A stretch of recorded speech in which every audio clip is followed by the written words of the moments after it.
Hello, everyone, and welcome to Laurel Highlands Happenings. This is our Inside the Distillery podcast. Welcome back. It's been a few months, but we did want to return this month with a bang. And that's why we are at somewhere new, somewhere that is soon to come, that we are extremely excited to open in 2022 and go from there. So joining me today is Maximilian Merrill. Hello, everybody. And where are we right now? So we're in Somerset, Pennsylvania, and we're at the old 84 Lumber Campus just off Stoystown Road and 219, which is about 1.1 miles from the Turnpike exit, which is very nice for us. And we are transforming this old 84 Lumber Campus into a giant distillery and a tourism location. Wonderful. So let's talk about that. So the distilling being at the heart of this, you know, you're obviously going to be part of the Pour Tour. So where does that passion come from? Why distilling? As I like to say, that's a half bottle story. But so, you know, as you know, Somerset, Westmoreland, Fayette, and Cambria, and a little bit of Bedford County as well, is sort of the birthplace, is the birthplace of American whiskey. And as I grew up learning about whiskey through the Ponfeigh hunting cabin with my grandfathers, and my father, they used to pour their Monongahela and Maryland rye down at the old Ponfeigh cabin, where they did a lot of business deals, did a lot of hunting and fishing, but mostly it was camaraderie, if you will. And learning about whiskey, it sort of intrigued me as a young man when I became 21, and started going to the distilleries myself. And as I started doing the research and realizing how much rich history was in Somerset County and how much was lost, and for instance, in 1893, there were 93 registered stills. Wow. And those are the registered ones, right? Right. There were 93 registered stills that were producing rye spirits, or a variation of rye spirits. In the two spirits predominant in this area were called a Maryland rye and a Monongahela rye. And those spirits were carried all up and down the eastern seaboard. So as I get a passion for whiskey, as I learn from my heritage with my grandfathers and learning about spirits and just how it brings people together, if you will, and learning the Somerset County history, it sort of came out organically that I wanted to bring it back. And in this section to our left right now is actually going to be dedicated to the history of Somerset County whiskey heritage. Nice. So we're working with a designer and also the Somerset County Historical Society to design a whole museum here. That is the first part of our tour, to let people know this is not just a brand or whiskey or someone getting on, the bandwagon of, the new crafts distilling market and stuff like that. Right. We're trying to bring back the heritage that was lost in Somerset County. And so so that passion was installed in me. And, just over 10 years, I was researching and writing the business plan. I was traveling all over the continent and worldwide at different distilleries. I've been to over 150 distilleries in my life. Wow. And getting these ideas and everything just coming together. And it came a point in my lobbying career that I was sort of done doing that. And I found a couple different locations that I was looking at, and I just went for it. And everybody in the community, between the county commissioners, representatives, hotels associations, the Chamber of Commerce, all the restaurants in the area, and people that wanted to invest in the project, it just catapulted. It was just instantaneous. And although it took us a long time, since I quit my job and moved back to Somerset County to get this started, there's been such a overwhelming warmth to get this project moving. It was sort of a no-brainer to get into it. So I think that's a long answer to your question, but everybody's excited, not just the people at Ponfeigh LLC, but also the whole community. Exactly, and I see that excitement. It's anytime you share something on Facebook the amount of shares and likes and interaction you get for a place that's still being built is amazing to me. Like it proves exactly your thesis that you just said. The community is here. On the Pour Tour, we talk all the time about story. We're here to, all the drinks are great. We know that. We know that the wine is great and the beer is great.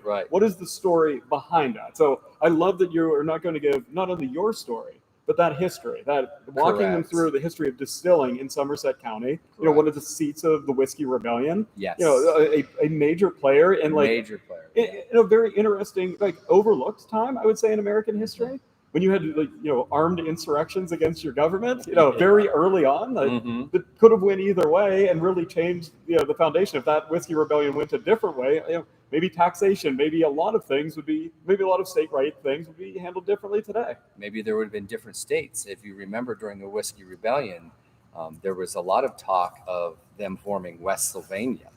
If you're familiar with that, basically from Pittsburgh down to Virginia and West Virginia, they wanted to form their own state based on that rebellion that you're talking about. Amazing. I mean, I can't wait to walk through that. That's going to be such a highlight. Even if you aren't a whiskey drinker, I think you can still do something here and have a lot of fun. Correct. So let's jump from that and go into the facility itself. So you see what's here and what's behind us. Can you walk us through, help us visualize what this will be soon? Yes, absolutely. This has been sort of a vision in my head for so long. And for the people watching, if you type on YouTube to go to Ponfeigh Distillery, there's a complete model that is basically what I like to call a drone fly-through of the whole property. But we're in the main building right now. This is 20,000 square foot building. Wow. To my right will be 4,000 square feet of retail, indoor-outdoor bar space, tasting room, retail, and then also places to sit when you're getting your food from the food trucks. Nice. Sort of a standard model, but a model that works, if you will. There'll also be bathrooms, of course, and a cooler, and some offices as well for some of the staff here. In this main facility that we're looking at, on the other side of that, we'll have about 500 barrel storage here storage for 500 barrels. Wow. So we will quickly run out of that. After November 1st-ish, I will have almost over to 400 barrels laid down from rye that we harvested with farmers in the Monongahela River Basin that we trucked down to our partners in Southern Distilling in Statesville, North Carolina. And made Monongahela rye. And so we did 200 barrels last year. We're going to do 200 barrels this year, and when this facility is finished, we will move those barrels, and they will sit here until they're ready to be bottled. Wow. And I don't know when that's going to be. I can't tell you when that's going to be. That's the beauty of making whiskey. You're like, no, not yet. And probably your investors are like, you better bottle that now. But I'm not bottling anything until it's great. And that takes time. For rye, it's somewhere between 2 to 4 to 6 years. We'll probably be doing different releases of that rye, but we'll also be doing a Maryland rye once we get up and running, which is a high rye content, and it has corn and wheat and sometimes barley in it as well, depending on which mash bill or recipe. And sometimes those recipes even called for adding extracts. They made it sweeter. It was sort of a gentler version of the whiskey culture back then. Almost, if you were familiar with a Manhattan, it was sort of a Manhattan out of the bottle. Wow. Yeah. So, and those are a lot of those recipes and brands are lost as well. And then after we have, of course, all the storage space on this side would be where all the distilling goes in. Outside we'll have 2 to 3 grain bins, and then in that garage area there will be a hammer mill. There was a hammer and grind up all the grain, and then in this facility will be the cooker, the mash bins. There'll be the boiler and all the equipment here, and then we will have a 35-foot giant 14-inch still, which I just ordered yesterday, which. That was very expensive. Imagine a credit card swipe on it that. was like, yikes. That was a commitment. So, and we will be building a doghouse. It'll actually poke out of the ceiling here because it's so high. Our ceilings here are 22 feet high, so we will have to go about another 10 feet plus to build what they call a doghouse. It's pretty standard for the industry to build a doghouse. Yeah. Yeah. And will that be something, once you're up and running, that people can tour as part of that? Yes. So it's a very good question. So the tours will be basically everybody will line up in the retail space. Wonder why I want them to hang out in the retail space. But then they'll be guided through the museum part that we talked about. Mm-hmm. And then they'll be shown how the grain comes in with the grain bins, weather permitting and stuff like that. Maybe they'll just take a peek. And then they'll see the milling, they'll see the cooking, they'll walk up a steel mezzanine area and actually look down into the fermenters, and then they'll walk down to see the still, sticking up, and they'll learn about how that process works, and then they'll walk over to the barreling station as well, and then we'll walk through the barrel storage. And as we go through the barrel storage, you'll see some of the bottling line. The bottling line is not that interesting. Right. And then after that, we'll go to the tasting, which is probably the main everybody shows up anyway. Right? Exactly. Yeah. Everyone's trying to get to the tasting. Right. But I mean, one of the reasons I'm so excited about this is, the Pour Tour in general was I think the germ of that idea happened with me 10 years ago, doing the whiskey tour through Kentucky. And through that region, and doing some of the small barrel places, but also doing your Jim Beams and those type of tours. Right.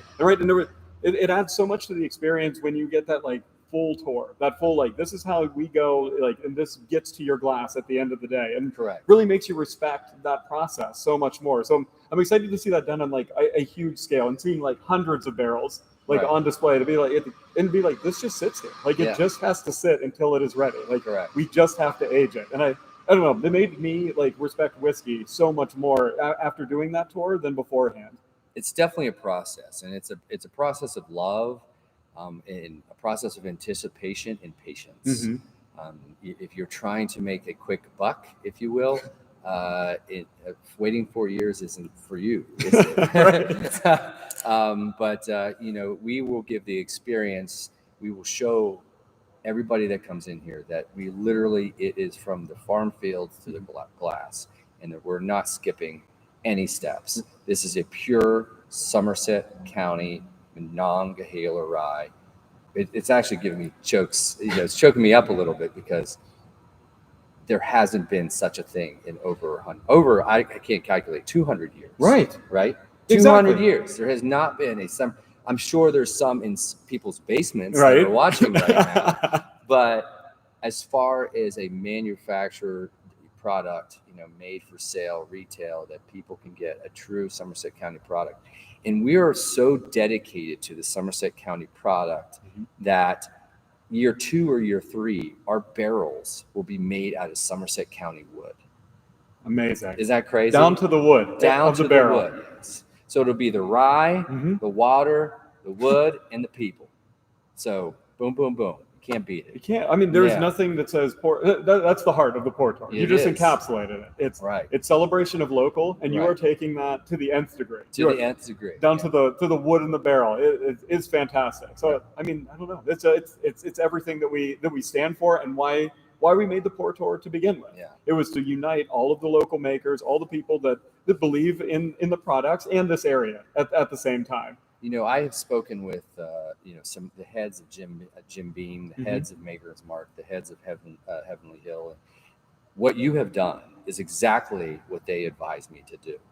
They said you need a tourism industry center point that gets people excited, and a lot of people don't know these things are here. For instance, our friends down the street, White Horse Brewery.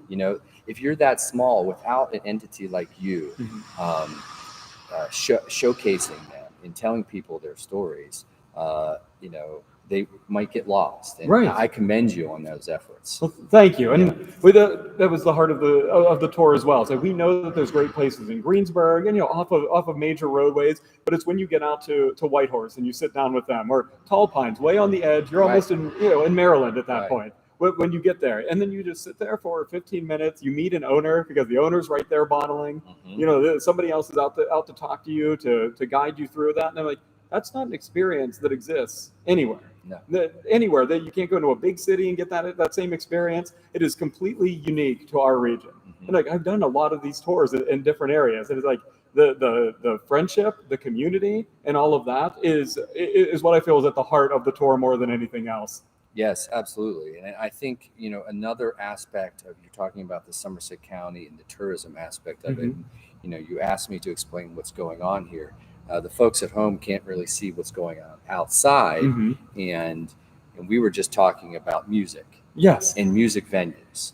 One thing that we will have is we'll have a medium size. I think you categorized it very well. A medium sized amphitheater in spaces outside, where we can fit 2,000 to 4,000 people.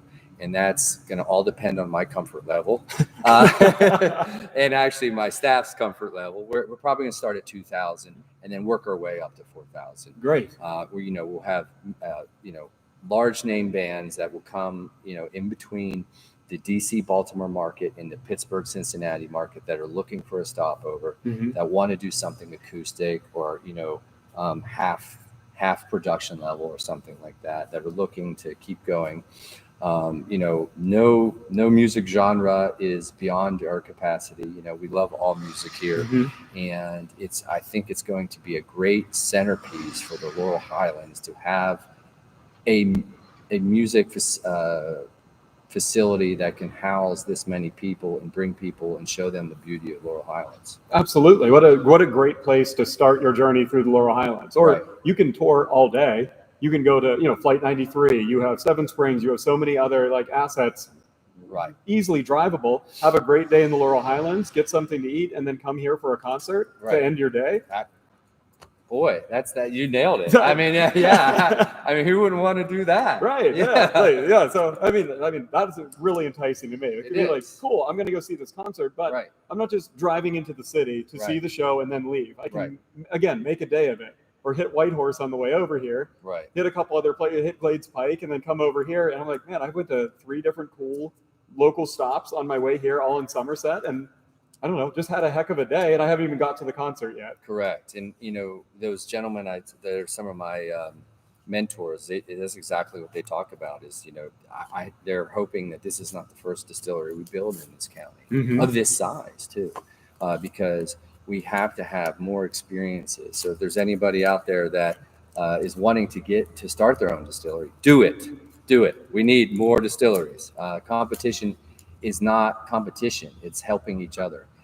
For instance, I talk to Keith at Tall Pines almost weekly because we want to work with each other. We're doing different things. He's doing the moonshine flavored fun atmosphere that he has down there. We're doing, ancient recipes and mash bills of Maryland and Monongahela rye. We're doing different things. So we complement each other. When we have concerts, you can bet his butt will be here, selling what he has, because we want to be sort of the centerpiece of our heritage and all the distilleries and breweries that we can bring here. And we bring, 4,000 people on site. We want them to know of all the different vendors that are here. So we're going to make sure they come here and they set up their booths and they do the Glades Pike Winery and they taste we could do the whole event here. That's fantastic. Yeah. I'm so glad you brought up talking to Keith already. And Keith has been on the show before, but I mean, it doesn't surprise me anymore. I think when I started the podcast and started doing this, I was always surprised, but anymore it's like, of course, he's already talking to you and this isn't seen as competition or taking away. It's like, what another awesome piece to bring people into the county, into the region, and just try everything they have to offer. Like, try that awesome moonshine, try these authentic recipes, and you start really figuring out what you like. Right. There's so many times I didn't really have my flavor profile. I didn't know how to get into things. I'm not going to go into the liquor store and buy an $80 bottle of something that I don't know if I like or not. It's so nice to have something to be like, cool, I can go and taste 5 things and being like, oh, I really like the peat of this. I had no idea, and I'm a fan of peat in my whiskeys or in things like that. So being able to just come out and try things and be like, cool, I know I'm a fan of this is so helpful. Yeah, absolutely. that's what the tasting experience is about. Exactly. So yeah, I mean, I think you've described the venue here really well. I think we can all picture that and kind of walk through it. Do you have a timeline that you can share, even if it's loose, or if not, that's okay. Tell the good Lord your plans, and He'll laugh at you. But so as you can see, construction demolition has already started. We signed on the loan on Friday. Nice. So they moved in on Monday. We hope to be open by August 1st. Amazing. I'm going to knock on wood. Oh, there's wood everywhere. I'm going to knock on wood. I'll do the same. I'll do the same for you. We hope to open August 1st. If we are a month behind, that'll still be great. That's awesome. Yeah. Good. I mean, that's so exciting. And I feel like that's an ambitious timeline, Right. but it's like you can see it. And the work has already begun. Right. If you hear the construction sounds in the background, the work is happening. So I don't know. The energy here is just already great. And I feel the anticipation. Well, thank you for coming today. I appreciate you being here, sharing the story. Everybody's excited about it. And I think it's going to be a great venue for families to come and watch music. I mean, there'll be 200 plus picnic tables outside during our concerts. There'll be food trucks everywhere. There'll be just lots of fun activities out there as well, at many different distilleries. And it's a good place. It's a place that Somerset County needs. I speak with the folks at the Chamber of Commerce, the Hotels Association, and if they're in the downtown area, staying and the weather's bad, or they're not skiers during the winter, right? They don't have a place to send them, and Ponfeigh Distillery is going to be that place. So we're excited about that. I can't wait. I'm just going to be refreshing your social media daily until the time gets here. Okay. So speaking of, do you want to? How do I follow along, keep updated, and get more information about Ponfeigh? Right. Great question. I appreciate that. We will be, of course, updating everybody on Facebook and Instagram. I do that maybe daily. And also our websites will be getting updated very soon. And social media is probably the best way to keep track of that. And then, of course, we'll be doing some announcements in the local newspapers as well once we have our concert list figured out, right, and that kind of thing. Good. Well, yeah, I mean, you guys do a great job with social media, and I feel like you guys are in the Somerset news, every time I turn around. So that's been great. Again, you can feel the excitement here. Yes. And I hope everyone listening to this or watching on YouTube or however you are enjoying this and are excited just like we are. So that's about all the time we have for today. Thank you so much for listening to Laurel Highlands Happenings. We are back at it here with our Inside the Distillery, previewing all of the amazing things coming to the Pour Tour, coming to Somerset and the Laurel Highlands in 2022 and beyond. So Maximilian, thanks so much for your time today. Appreciate it. I appreciate it. And thanks so much for listening. Thanks for coming.